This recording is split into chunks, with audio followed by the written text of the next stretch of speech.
베드로후서 3장 1절부터 7절의 말씀입니다.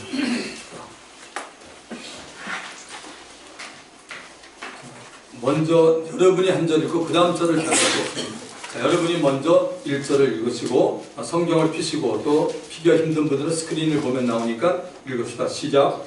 사랑하는 자들아, 내가 너희에게 편지를 이 기본적으로 너희에게 진실한 마음을 믿고 생각하여 곧 거룩한 선지자들이 예언한 말씀과 주되신 구주께서 너희의 사도들로 말미암아 명하신 것을 기억하게 하려 하노라.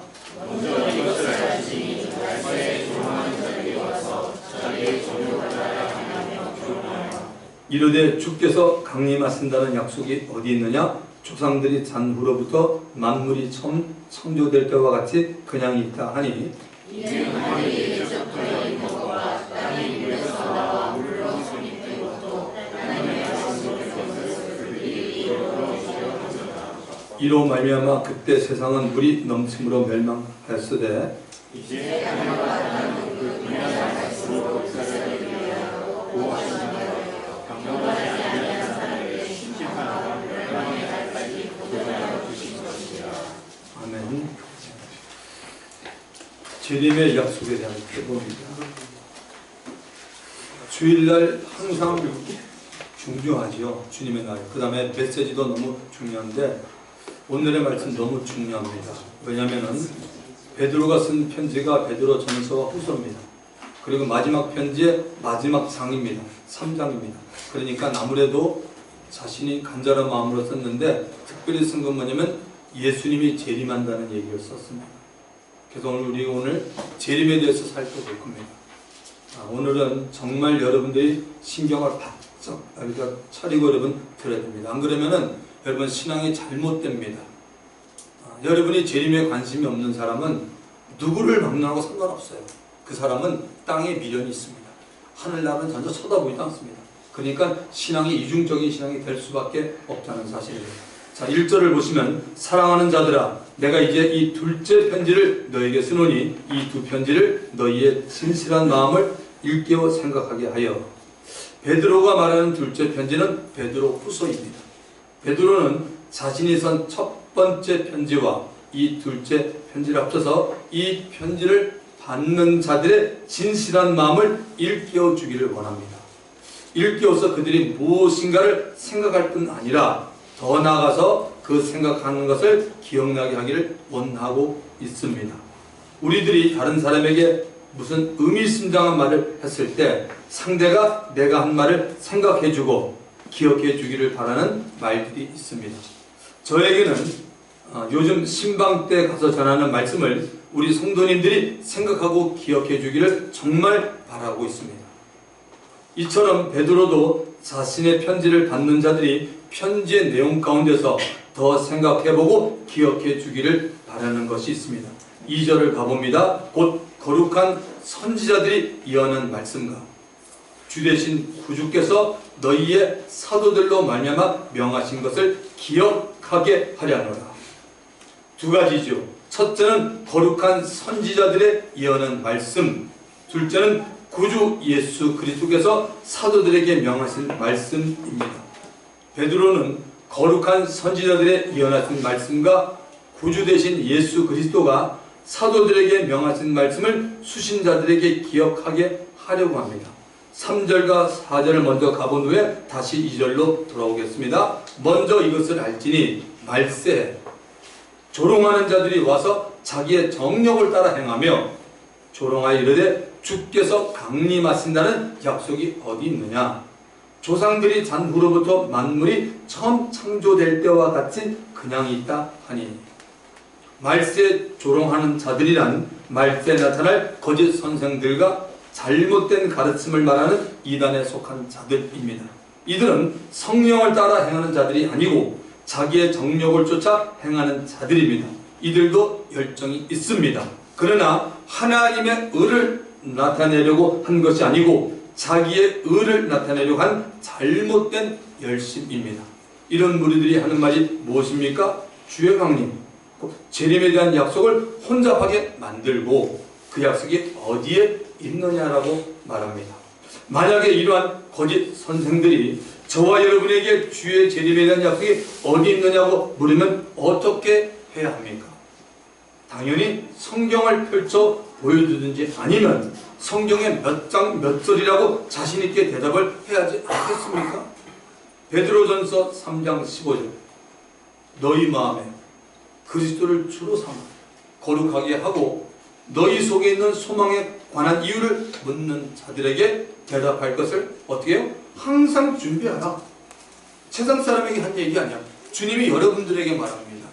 사람들이 예수님에 대한 뭔가를 묻거나 예수님 재림하시니? 물으면 잘 모르겠는데 그렇게 하면 당신은 크리스찬이 아니에요. 얘기해 줘야죠. 준비하되 온유와 두려움으로 하고. 그리스도인들은 사람들 앞에서 당당하게 성경에 대해 말할 줄 알아야 합니다. 다시 2절을 봅니다. 곧 거룩한 선지자들이 예언한 말씀과 주 되신 구주께서 너희의 사도들로 말미암아 명하신 것을 기억하게 하려고. 첫째가 거룩한 선지자들의 예언한 말씀입니다. 구약의 선지자들 가운데 여러 명이 예수 그리스도의 재림에 대해서 말했다는 것입니다. 몇 선지자의 예를 봅니다. 먼저 다윗을 봅니다. 여러분 잘 아시는 다윗. 다윗은 왕이면서도 선지자의 역할을 했습니다. 다윗이 선지자로서 그리스도의 재림에 대해서 예언한 것을 봅니다. 시편에 기록되어 있습니다. 오순절 마가의 다락방에서 기도하고 있었던 120명에게 성령이 임한 후에 베드로가 유대인들과 예루살렘에 사는 모든 사람을 향하여 성령이 임하게 된 것이 구약에 이미 예언이 되어 있는 말씀이라고 외치며 설교를 합니다. 그 설교 내용 가운데 다윗의 얘기가 등장이 됩니다. 사도행전 2장 30절과 31절을 봐보시면 그는 선지자라 말합니다. 이 베드로가 다윗은 선지자라 하나님이 이미 맹세하다 그 자손 중에서 한 사람을 그 위에 앉게 하리라 하심을 알고 미리 본고로 그리스도의 부활을 말하되 그가 음부에 버림이 되지 않고 그의 육신이 썩음을 당하지 아니하시리라 하더니 성령께서 성령으로 충만했던 사도 베드로에게 다윗이 왕이면서도 선지자였음을 알려준 것입니다. 선지자 역할을 했던 다윗이 그리스도의 재림에 대해서 시편 110편에 기록해 놓았습니다. 찾아가 보겠습니다. 시편 110편 1절 여호와께서 내 주에게 말씀하시기를 내가 네 원수들로 내 발판 즉 발등상이 되게 하기까지 너는 내 오른편에 앉아 있으라 하셨도다. 오른편 혹은 우편이라고 나와 있죠. 다윗이 본 것은 성부 여호와께서 다윗의 주 곧 그리스도에게 그리스도의 원수 사단이 굴복할 때까지 하나님 보좌 우편에 앉아 있으라고 한 것입니다. 이 말은 원수 사단이 마지막에 멸망할 때 그리스도가 지상에 재림을 한다는 말입니다.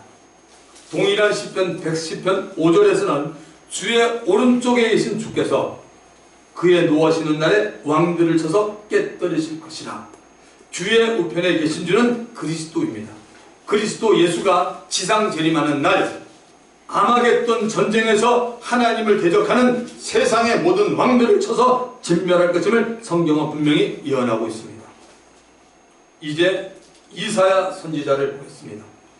여러분들이 이사야 선지자면 신앙생활 좀 한 분들은 아는 게 예수님에 대한 사건이 많다. 특히 이사야서 53장 십자가의 사건과 죽음과 부활을 알고 있는데 재림에 대해서도 적혀 있습니다. 이사야서 66장 15절 16절에 보시면 보라 여호와께서 불에 들려 강림하시리니 그의 수레들은 회오리 바람 같으리로다. 그가 혁혁한 위세로 노여움을 나타내시며 맹렬한 화염으로 책망하실 것이라. 여호와께서 불과 칼로 모든 혈육에게 심판을 베푸신 즉 여호와께 죽임당한 자가 많으리라. 이 세상 마지막 날에 하나님이신 그리스도께서 위엄과 권위를 갖고 강림하십니다. 그리고 모든 사람에 대하여 심판하십니다. 믿지 않는 자는 자기들이 지은 행위에 대해서 정죄를 받고 불이 꺼지지 않는 못으로 들어가 죽지 않고 영원히 살게 됩니다. 믿는 자는 예수 그리스도를 위하여 행한 일에 대해서 영광의 면류관, 의의 면류관 같은 상을 받게 됩니다. 자, 한 사람 더 선지자를 보면 스가랴 선지자라고 구약의 맨 뒤쪽에 가면 나옵니다. 말라기 전에 스가랴 선지자가 나오는데 스가랴 선지자가 그리스도의 재림에 대해서 예언한 것을 봅니다. 스가랴서 12장, 13장, 14장은 그리스도의 재림에 대해서 말하고 있습니다. 특별히 스가랴서 14장 3절과 4절에 보면 그때 여호와께서 나가사 그 이방 나라들을 치시되 이왕의 전쟁 날에 싸운 것 같이 하시리니 그날에 그의 발이 예루살렘 앞 곧 동쪽 감난산에 서실 것이요 감난산은 그 한가운데가 동서로 갈라져 매우 큰 골짜기가 되어서 산 절반은 북으로 절반은 남으로 옮기고 예수 그리스도께서 재림하시는 장소는 예루살렘 앞 감난산으로 구약은 말하고 있습니다. 이 말에 대해서 예수님의 제자들이 보는 앞에서 감난산에서 하늘로 올라가셨습니다.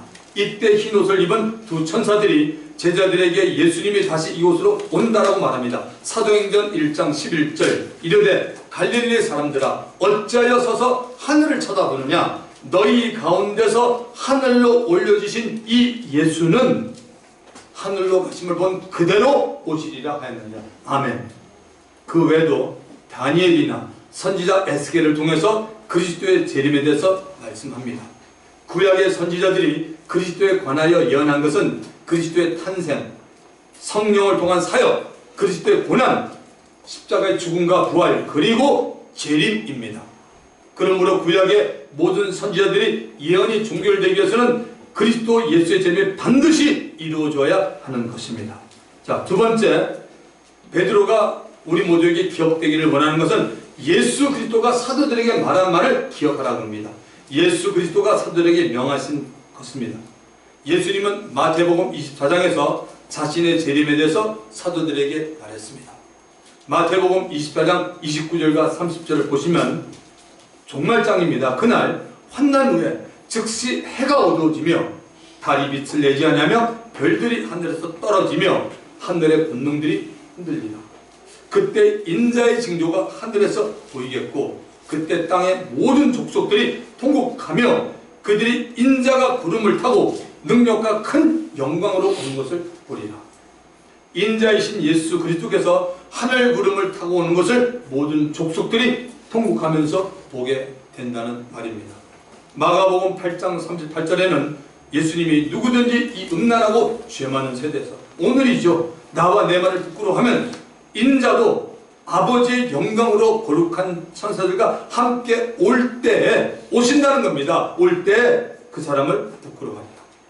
믿는 자들이 예수님과 복음을 부끄러워하여 다른 사람에게 전하지 못하고 있으면 예수님이 다시 오실 때 똑같이 그 사람을 부끄러워한다는 것입니다. 어느 날 예수님이 제자들에게 기도에 관한 비유를 말씀합니다. 낭망하지 말고 끈기 있게 기도하라고 말합니다. 불의한 재판관 앞에 선 과부가 자신의 원수를 갚아달라고 재판관을 골라대고 번거롭게 합니다. 원래 이 재판관은 하나님을 전혀 두려워하지 않았습니다. 그러다 보니 사람을 함부로 아무렇게나 대합니다. 여러분, 하나님을 사랑하고 하나님을 두려워하는 사람은 다른 사람을 함부로 대하지 않습니다. 그러므로 사람을 대하는 태도를 보면 그 사람이 하나님을 경외하고 있는 사람인지 아닌지 우리가 알 수 있습니다. 그런데 이 과부가 계속 찾아와서 원수를 갚아달라고 재판관인 자신을 괴롭게 하는 것이 너무나 성가셔서 과부의 원한을 들어주겠다고 말합니다. 불의한 재판관이 성가시게 구는 과부의 원한에 대해서 들어주겠다고 한 것처럼 예수님은 하나님께서 택하신 자들의 밤낮으로 부르시는 원한에 대해서 들어주지 않겠냐고 비유로 말씀합니다. 이렇게 끈질긴 기도에 관해 설명하신 예수님은 이때 참 이상한 말을 한마디 남깁니다. 누가복음 18장 8절, 꼭 이 말씀은 다 여러분이 기억했으면 좋겠어요. 누가복음 18장 8절, 그러나 인자가 올 때 또 온다고 합니다. 주님이 인자가 올 때 세상에서 믿음을 보게 됩니다. 엄청난 말씀입니다. 무슨 말입니까? 예수님의 재림이 가까울수록 믿음을 가진 자가 보기가 쉽지 않다는 겁니다. 오늘 그래요. 정말 번들을 사람은 많은데 진짜 살아있는 믿음이 있는 사람은 너무너무 보기가 힘들어요. 믿음에 대해서 잠시 보십시다. 믿음의 대상은 분명히 살아계신 하나님 아버지입니다. 우리는 하나님 아버지를 예수 그리스도를 통해서 보고 만나는 것입니다. 그리스도의 말씀을 통해서 말씀을 들을 때 우리에게 믿음이 선물로 주어지죠. 로마서 10장 17절에 말하죠. 믿으면 들으면서 나면 들으면 그리스도의 말씀으로 말미암느니라. 그 믿음은 반드시 하나님과 관련이 되는 것입니다. 하나님을 의지하고 바라보기 때문에 예수 안에서 모든 것이 불가능한 것이 아니라 가능합니다. 할칠 그들이 무슨 말이냐? 믿는 자는 능치 못함이 없느니라. 내게 능력 주시는 자 안에서 내가 모든 것을 할 수 있느니라. 그런데 예수님이 예언으로 말씀한 것은 재림이 가까워져 갈수록 끈질기게 기도하는 사람이 적어진다는 것입니다. 어떻습니까? 예수 믿는 자들의 기도만 보더라도 예수님의 재림은 아주 가까워지고 있음을 우리는 분명히 알 수 있습니다. 기도는 우리와 하나님과의 영적인 호흡입니다. 기도로 우리의 필요를 말하고 또한 하나님의 뜻을 구하는 것입니다. 그러면 하나님은 우리의 기도를 듣고 응답을 해주십니다. 하나님이 나의 기도를 들어주신다는 확신이나 하나님이 살아계셔서 나와 함께 하신다는 확신이 없으면 기도하지 않고 하더라도 그저 마지못해 대충 종교적인 습관으로 기도할 뿐입니다. 무엇을 말합니까? 한마디로 믿음이 없다는 증거입니다. 믿음이 있다면 응답이 올 때까지 우리의 기도가 중단되지 않을 것입니다. 그래서 제가 여러분들에게 제발 금요일날 좀 많이 나와서 기도해라고 하지 않습니까? 예수님도 이 모양 저 모양으로 자신의 다시 오심에 대해서 약속을 했습니다. 그러므로 주의 재림을 바라보는 것은 지극히 정상적인 신앙의 자세입니다. 베드로가 말한 거짓 교사들이 주의 재림의 약속을 부인하고 믿지 않는 근거는 무엇입니까? 조상들이 잔 후로부터 만물이 처음 창조될 때와 같이 그냥 있다라는 겁니다. 여기서 조심해야 될 것은 잔다라는 말입니다. 이 말은 그리스도 안에서 잤다라는 말입니다. 예수 그리스도 안에서 죽었다는 말과 같습니다. 성경은 예수 안에서 육체의 죽음을 맞이한 사람들을 가리켜 잔다라고 말합니다. 조상들이란 구약의 성도들과 신약의 성도들을 말합니다. 구약의 성도들은 이스라엘 백성 가운데 오실 그리스도를 바라보면서 피해 자사를 하나님께 드린 모든 자입니다. 신약의 성도들은 예수를 믿는 택한 모든 하나님의 자녀입니다. 그리스도 안에서 죽은 모든 구약의 성도들로부터 지금까지 예수 그리스도 안에서 죽은 신약의 성도들까지 오랜 기간이 흘러갔지만 모든 만물이 처음 창조되었던 그대로 있다는 것입니다. 만물이 하나도 변하지 않고 있는데 어떻게 하나님 아들 예수 그리스도가 다시 오신다는 약속을 기다릴 필요가 없고 또 믿을 필요가 없다는 것이 이 잘못된 사람들의 얘기입니다. 예수 그리스도가 재림을 해야 부활의 몸을 입게 되는데 어떻게 오랫동안 재림을 하지 않으므로 그리스도의 재림의 약속을 믿을 필요가 없다는 겁니다. 5절을 봅니다. 이는 하늘이 옛적부터 있는 것과 땅이 물에서 나와 물로 성립된 것도 하나님의 말씀으로 된 것을 그들이 일부러 뭐예요? 잊으려 함이로다. 이거 엄청난 말씀이 여기 있어요. 하나님의 말씀으로 된 것을 그들이 일부러 잊으려 합니다. 하나님 말씀은 기록되어 있는데 있는 건 그들이에요. 기억하지 않는 건 사람들이에요. 창세기 1장의 내용을 말하고 있습니다. 하나님이 사람을 만들기 전부터 하늘이 있었습니다. 이거 믿으세요 여러분? 하나님이 사람을 창조하기 전에 하늘이 있었어요. 창세기 1장 우리 다 한번 암기해 봅시다. 자, 창세기 1장 1절에 뭐라고 되어 있어요? 태초에 하나님이 창조. 네. 태초에 하나님이 천지를 창조했습니다. 태초에 말씀 나누는 요한복음입니다. 태초에 하나님이 천지를 창조했습니다. 이게 창세기 1장 1절. 태초에 하나님이 천지를 창조했어요. 우리말로 보면 태초에 하나님이 하늘과 땅을 창조하셨느니라고 말합니다. 영어로 보면 in the beginning God created the heavens S입니다. 하늘들이에요. 그리고 and the earth 지구를 땅을 말합니다. 처음에는 하나님이 하늘들과 땅을 창조했습니다. 처음에. 그리고 하나님이 만드신 땅의 상태에서 그 다음 들어갑니다. 땅이 혼돈하고 공하며 흑암이 깊음에 있고 하나님의 신은 하나님의 영은 수면에 운행하죠. 땅은 어둠이 깊게 깔린 물 가운데 혼돈하고 공허한 상태로 있었고 그 물 위에 하나님의 성령이 운행하고 있었습니다. 이러한 상태에 있는 땅과 어둠을 향해 하나님의 큰 음성이 들렸습니다. 창세기 1장 3절 하나님이 이르시되 하나님이 가라사대 빛이 있으라 하시니 빛이 있었고 빛이 하나님 보시기에 좋았더라. 하나님이 빛과 어둠을 나누사 하나님이 빛을 낮이라 부르시고 어둠을 밤이라 부르시니 저녁이 되고 아침이 되니 이는 첫째 날이라. 하나님이 말씀으로 빛을 창조합니다. 이렇게 시작된 창조의 사역의 마지막 6일째 절정을 이룹니다. 하나님이 자신의 형상과 모양을 따라서 사람을 창조하셨기 때문입니다. 사람을 창조하기 이전부터 이미 하늘은 창조되어 있었습니다. 어느 정도의 시간이 경과되었는지는 아무도 모릅니다. 오직 하나님만이 알고 있습니다. 하늘이 우연히 생긴 것이 아닙니다. 하나님이 만들었습니다. 우리의 눈에 보이는 새들이 나르고 비행기가 나르는 하늘뿐 아니라 둘째 하늘이라 불려지는 마귀와 악한 천사들이 이 자리를 잡고 있는 하늘도 있고 하나님 자신이 계신 셋째 하늘인 하늘도 있습니다. 그래서 성경은 헤븐스라고 되어 있습니다. 사람의 생각과 계획과 의지와 뜻과는 상관이 없이 하늘은 사람 이전에 이미 존재하고 있었습니다. 그리고 우리가 살고 있는 지구도 원래는 물로 덮여 있었습니다. 언제부터 물로 덮여 있었는지는 정확히 모릅니다. 우리가 알 수 없는 하늘들과 땅에 대해서 성경 아주 간단히 말하고 있습니다.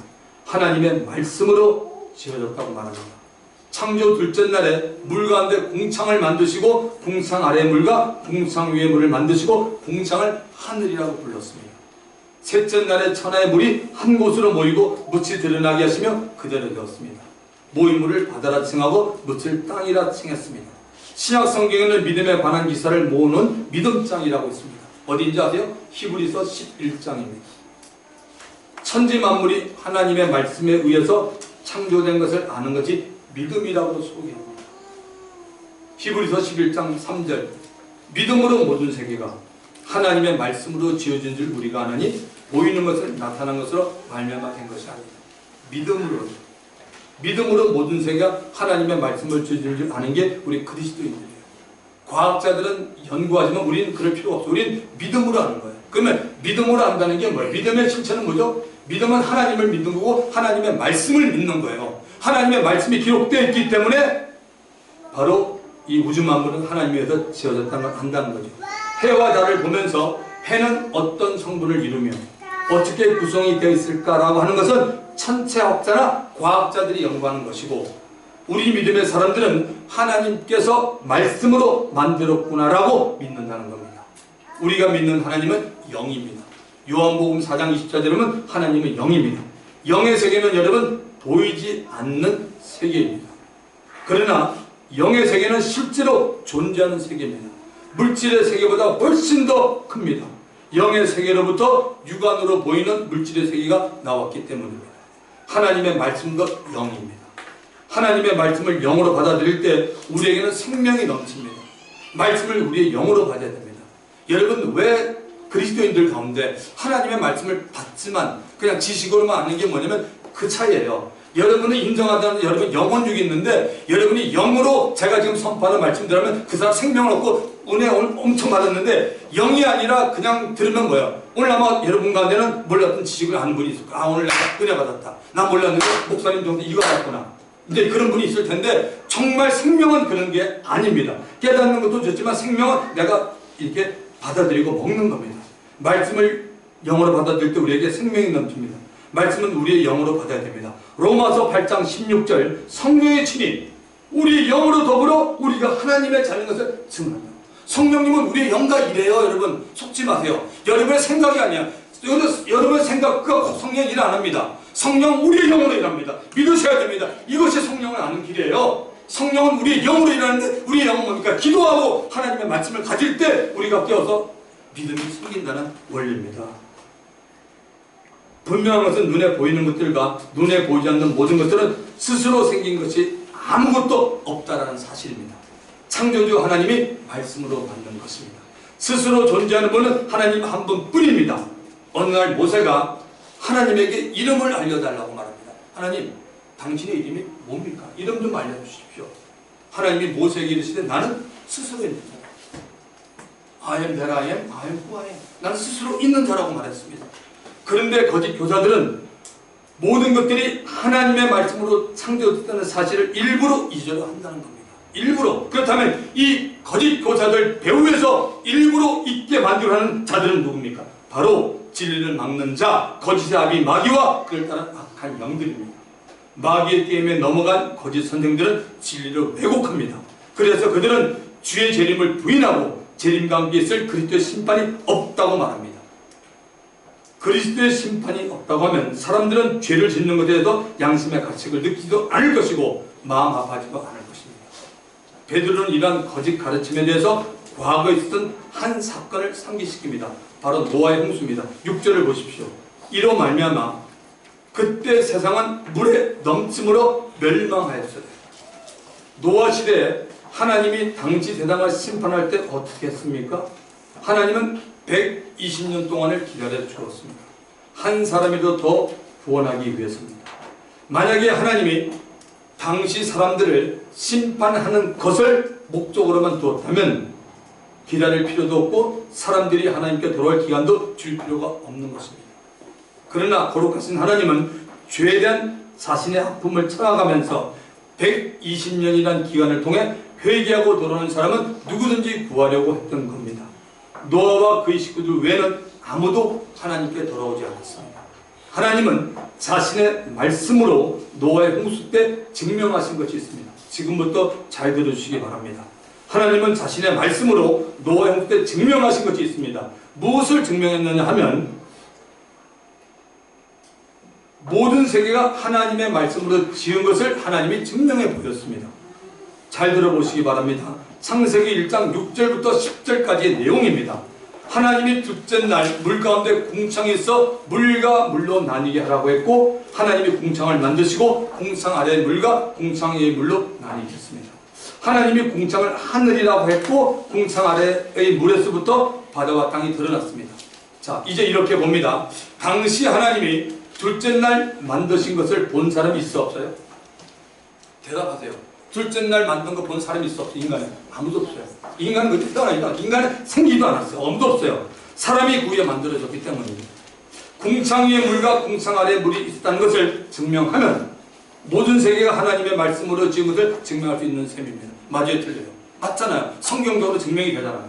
궁창 아래에 물과 위에 물이 있다, 하나님이 우리 인간 만들기에는 있다 그랬는데 그것이 증명이 되면 하나님은 모든 것을 말씀으로 지었다는 게 증명이 된다는 겁니다. 창세기 7장 11절부터 12절의 말씀입니다. 노아 홍수 때 얘기입니다.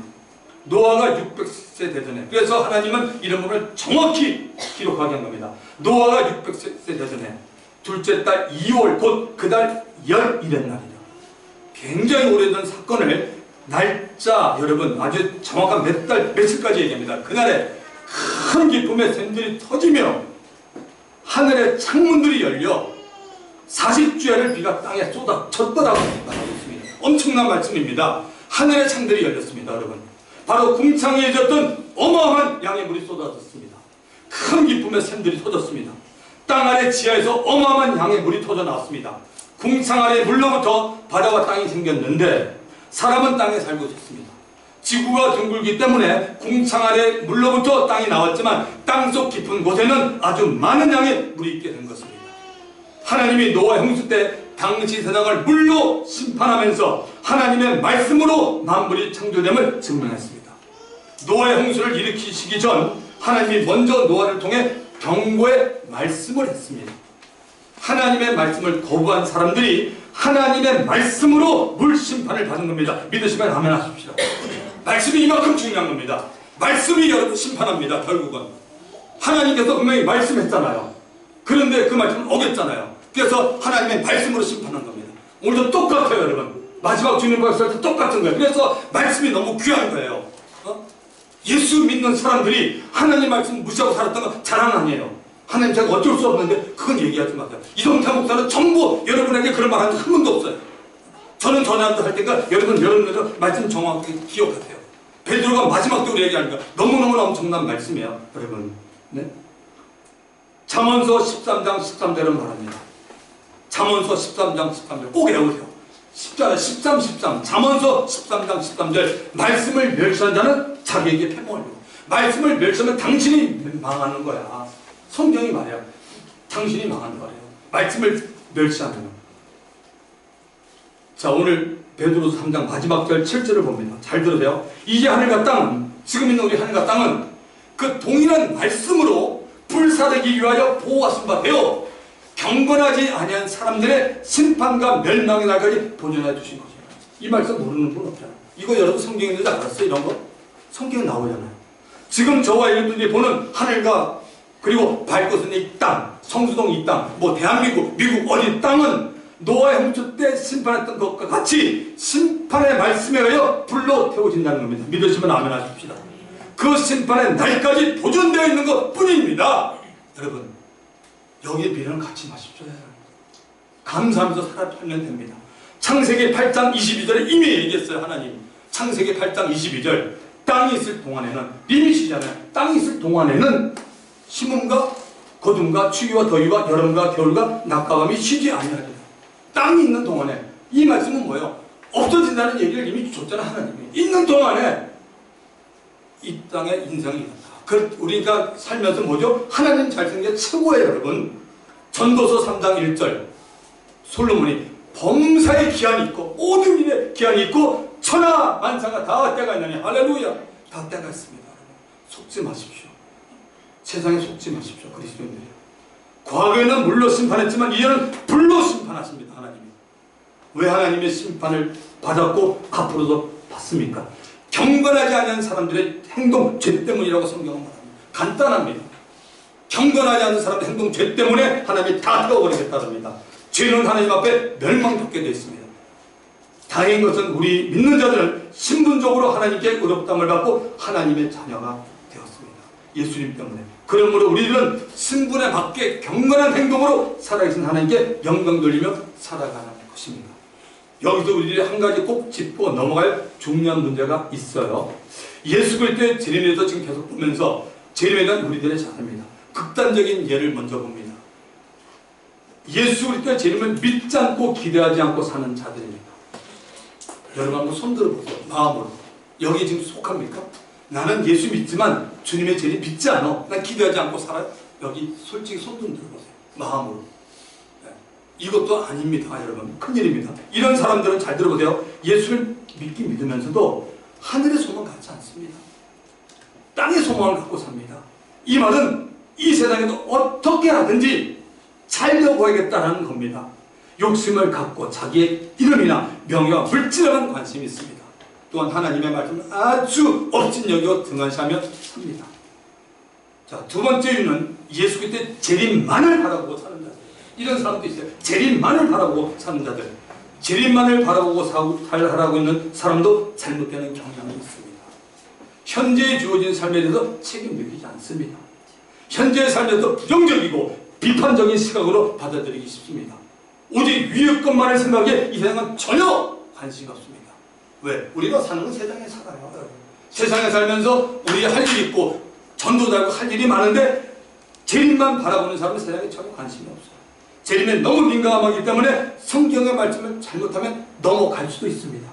재림의 날짜를 말한다든지 재림에 대하여 같은 생각하는 사람끼리 모이게 되는 현상이 나타날 수 있습니다. 그런데 성경은 이렇게 말합니다. 마태복음 24장 36절 그러나 그날과 그때는 아무도 모르나니 하늘의 천사들도 아들도 모르고 오직 아버지만 아시니라. 할렐루야. 그래서 우리가 재림에 살지만 이런 부분 잘 알죠. 우리가 살 때 태도가 뭡니까? 바울이 말합니다. 빌립보서 1장 27절 오직 너희는 그리스도의 복음에 합당한 생활을 하라. 복음을 받은 자로서 복음에 합당한 삶을 살아라. 디모데전서 4장 4절 하나님께서 지으신 모든 것이 사람의 감사함으로 받으면 버릴 것이 없다. 맞잖아요. 감사함으로 받으면 모든 것이 받으면 버릴 것이 없다. 말씀을 마치며 결론 맺습니다. 우리가 이 세상에 살아가는 동안 예수 안에서 하나님께 감사하며 살아야 합니다. 감사하는 마음의 자세가 우리의 처한 상황이나 조건에 상관이 없어야 합니다. 형편에 대해서 감사를 했다가 하지 않았다는 것이 아닙니다. 믿지 않는 영혼들을 불쌍히 하며 그들에게 복음을 우리들이 전해 주어야 합니다. 믿는 형제 자매들을 서로 이해하고 용서하며 사랑해야 됩니다. 왜? 교회는 믿음이 강한 자 있고 믿음이 약한 자가 있어요. 믿음이 약한 자를 늘 의심합니다. 받아줘야죠. 먼저 믿고 먼저 믿음을 가진 사람들. 그리고 하나님의 뜻대로 살아갑니다. 하나님의 뜻이 이루어지기 위해 말씀을 읽고 보고 깨달으며 기도하며 살아야 합니다. 예수님의 재림을 바라보고 사모하며 살아야 합니다. 이렇게 사는 삶이 살아계신 하나님께 영광 돌리는 사는 삶입니다. 성령께서 오늘 우리 각자님 주신 말씀 기억하며 통성으로 기도하고 또 오늘 우리 성찬입니다. 그 성찬을 통하여 다시 한번 오늘 여러분 재림의 신앙을 가지 않으면 그거 회개해야 돼요. 하나님의 말씀이 또 그렇게 살면 안 돼요. 재림의 신앙도 갖게 해달라고 믿음 가지는 게 얼마나 중요합니까? 주님 한번 부르고 통성